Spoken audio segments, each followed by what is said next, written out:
कोल्हापुरातील कसबा बावडा इथल्या उल्पेमळा आणि वाडकर मळा परिसरातील उसाच्या फळाला आज अचानक आग लागली। या आगीमध्ये सुमारे 40 एकरातील उसाचं प्रचंड नुकसान झालं। अग्निशमन दलाच्या अथक प्रयत्नांनंतर आग विझली, मात्र आगीचं नेमकं कारण समजू शकलेलं नाही।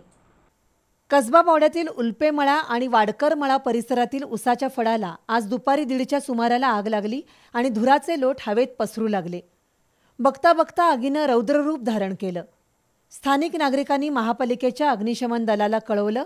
त्यानुसार अग्निशमन दलाच्या जवानांनी 5 बंबांच्या सहाय्याने ही आग आटोक्यात आणली। आगीमध्ये सुमारे 40 एकरातील उसाचं नुकसान झालंय। तब्बल 60 ते 70 शेतकऱ्यांचा ऊस आगीमध्ये नष्ट झालाय।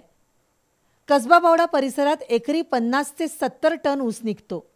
या आगीमुळे एकरी 1 लाख ते 1,20,000च्या जवळपास नुकसान झाले। त्यामुळे नुकसानीचा एकूण आकडा सुमारे 50 लाखांपर्यंत जाण्याची शक्यता आहे।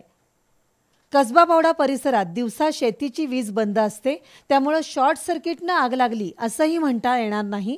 त्यामुळे आगीचं नेमकं कारण गुलदस्त्यात आहे।